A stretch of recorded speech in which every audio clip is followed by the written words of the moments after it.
If you remember satisfying combat, chilling on a gargoyle, and roided up Joker, then you played Batman Arkham Asylum, which turns 15 this year. The game's legacy is undeniable. It was the first high-quality AAA Batman game selling over 9 million copies and spawning an entire series. But in this video, I wanted to revisit the original Arkham Asylum to see if it still holds up. But first, let's set the scene. Batman games had existed for decades, but they were usually tie-ins to whatever movie or animated series was out at the time. But by 2009, the Batman franchise was at an all-time high. The success of The Dark Knight had catapulted the character back into the cultural spotlight, and Warner Brothers decided to capitalize on its success with more sequels, TV shows, merchandise, and video games. Enter Rocksteady Studios, a relatively unknown developer which impressed WB with their prototype of a Batman demo. Rather than producing yet another tie-in, Rocksteady aimed to craft a serious, immersive experience based around an original story that stood alongside Batman's comic book legacy. So, how do they do? Well, the game begins with a classic cold open. Batman is hauling the Joker back to Arkham after capturing him yet again. It's a setup that immediately pulls you in. The atmosphere is thick with tension and creepy with a real sense of unease. You follow Joker down into the eerie bowels of the asylum as he taunts you. Don't you think it's a little bit funny how a fire at Blackgate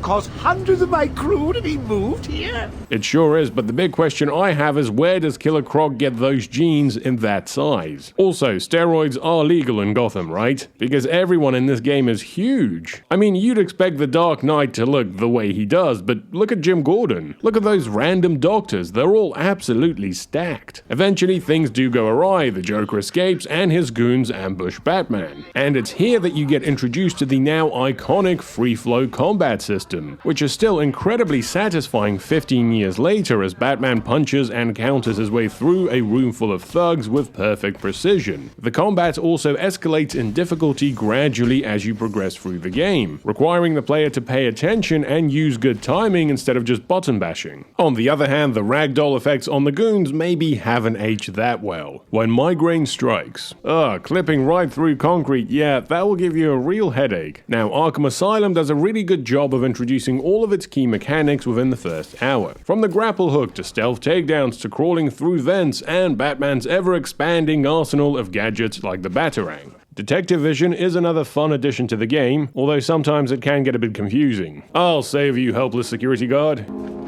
Whoops, that's not a security guard. The game's stealth sections have also become as infamous as the free-flow combat. They are slower paced, but if you're patient and time things right, it can be just as satisfying as you take out a room full of unsuspecting goons and watch them shit themselves at the sight of their cronies hanging upside down from gargoyles. And of course, lodged between the combat and the stealth, you have the detective sections. You know you've had a rough night out when others can literally follow your whiskey breath.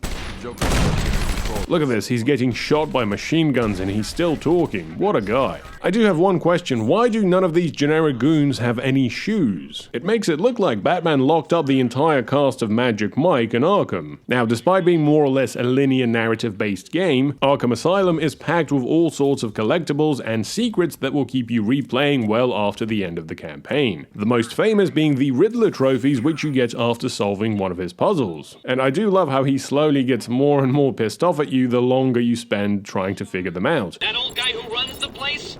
In a painting? On the wall? And I think all of these little details come together to really enhance Arkham Asylum. For example, Batman's outfit slowly gets more and more damaged as you progress through the game. Plus, you see his stubble slowly start to come in as the night progresses. And who can forget the dynamic game over screens that change depending on how you die and which character did it. Finally some fresh air. So yes, despite its linear narrative, the game does have a sandbox section in the form of the outside courtyard. And this section will continue to change as the story goes on. I'm not sure the moon is quite to scale. It looks like Jim Carrey's been up to his old tricks again. You know that feeling when you get so carried away with your carpentry that you don't notice a man dressed as a giant bat just choking out your friend next to you. As you progress through the game, you acquire a bunch of new gadgets that will help you navigate new sections and gain access to sections which were unavailable before. Now visually, I think the original version of this game still holds up pretty well. Don't get me wrong, you can still tell this is very much a 7th generation game, but it's no nowhere near as jarring as some of its contemporaries due to the design decisions made by Rocksteady. Arkham is a relatively compact environment, so rather than creating a huge open world, the developers focused on smaller, richly detailed areas, which allow them to throw all their resources into making every inch of Arkham feel alive and full of character. It is a shame that the same can't be said about some of the character models. What happened? And you can definitely tell which characters aren't going to survive the next cutscene based on how low detail their character models are. Batman, over here! Yes? Well... Now, eventually Arkham Asylum does get into a steady gameplay loop. You follow the biomarkers to a location, fight some goons to get in, rescue the innocent civilians inside while using stealth to apprehend the goons with guns, and then take on the boss. But I do think the game does a decent enough job of keeping this loop from getting too boring and stale by adding new gadgets, weapons, and abilities. Plus, it does use the Dark Knight Rogues Gallery really well, meaning that you want to keep playing to see what will happen next, even if some of the gameplay does tend to get a bit repetitive. And I guess this is as good a time as any to talk about the boss battles. As I mentioned, one of Arkham Asylum's big strengths is its roster of villains, and Rocksteady tried to give a unique twist to each boss fight. Now, the mechanics of most of these boss fights are actually pretty simple and conventional, but the game does overcompensate for that with its brilliant use of atmosphere, and undoubtedly the best examples are the Scarecrow sections. There you are.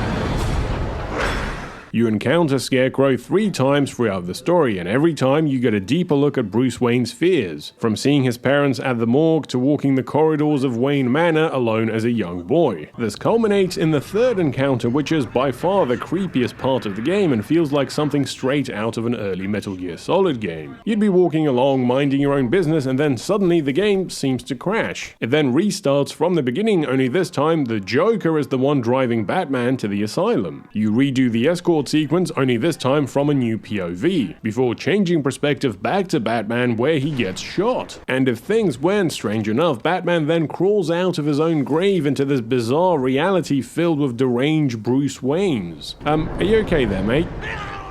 Well, it's nice to see he's at least getting his proteins. Eventually, Batman does overcome his fears and defeat the Scarecrow. This part was definitely a highlight of the game back in the day, and I'm glad to say its use of atmosphere and exploration of Bruce Wayne's mind still holds up really well 15 years later. Another element that's aged great are the vocal performances. Rocksteady made a smart move by bringing back animated series alumni Kevin Conroy and Mark Hamill as Batman and the Joker alongside a cast of industry veterans for the rest of the characters. And I must say, Mark Hamill definitely had to work for his paycheck in this one because the game is filled to the brim with Joker dialogue. Harley's looking forward to it.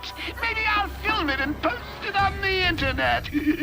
And it goes beyond just cutscenes and boss fights. The Joker has taken over the asylum, so you hear him everywhere, from the PA to random monitors to radio conversations with his goons. The latter actually being dynamic, and they change depending on if you take the goons out mid-conversation.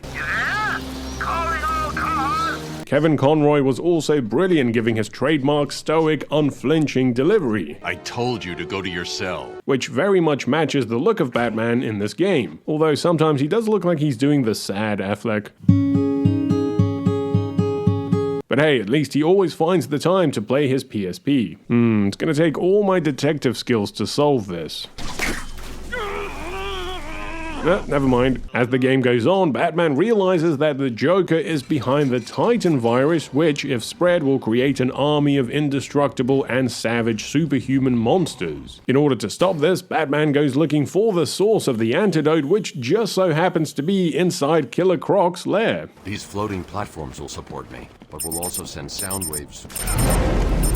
See kids, this is exactly why you should let grown-ups finish talking before just running ahead. Do you ever wonder what goes through Batman's head during these quiet moments? I wonder, how much can Jim Gordon bench? Unfortunately, this section does feel like the developers just ran out of time to make an elaborate Killer Croc lair and boss fight, so they just went, here, walk slowly around the sewers for a while. Eventually, Batman manages to create an antidote in his secret Batcave underneath Arkham, and I've always loved the idea that that Bruce just had these safe house bat caves all over the place? Anyway, the Joker injects Poison Ivy with the Titan virus, causing her to have a big mood. And I love how Batman is just casually walking around in front of this giant Zelda boss. Interesting, interesting. Oh god, somebody help! Eventually, Batman defeats Ivy, and then it's time for the final battle against the Joker. And once again, it's all the little details that you remember replaying Arkham. Like all of these goons suddenly being all friendly and super supportive of you. I mean, don't get me wrong, you can still beat the crap out of them. After taking on a few Titan-infused goons, it's time for the final boss fight against the Joker, who, surprise, also decided to take the Titan virus. Now, many players have had issues with this final section, mainly because the Joker turns himself into a giant monster and then just sits back and lets the Magic Might goons do all the fighting. And then he just keeps getting distracted by all the helicopters.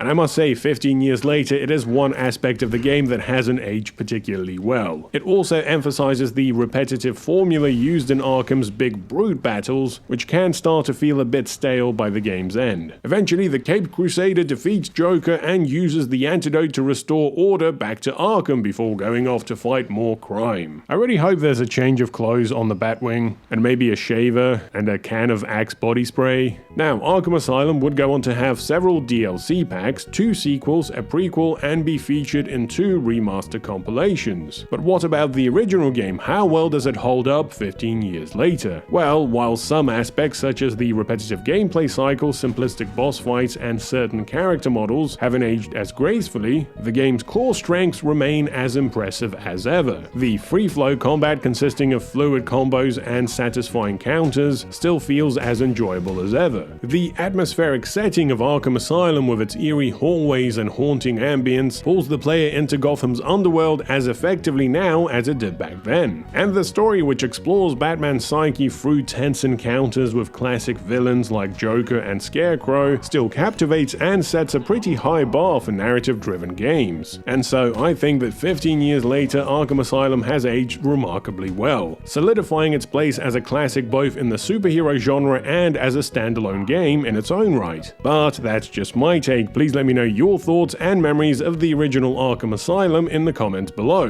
What do you think aged well, what hasn't, and why did Titan Joker skip leg day? As always, thanks for watching. Please consider supporting me on Patreon, and a big thanks to my existing patrons. If you've enjoyed this video, then please remember to like, subscribe, and hit the bell. Thanks for watching, and I'll see you next time.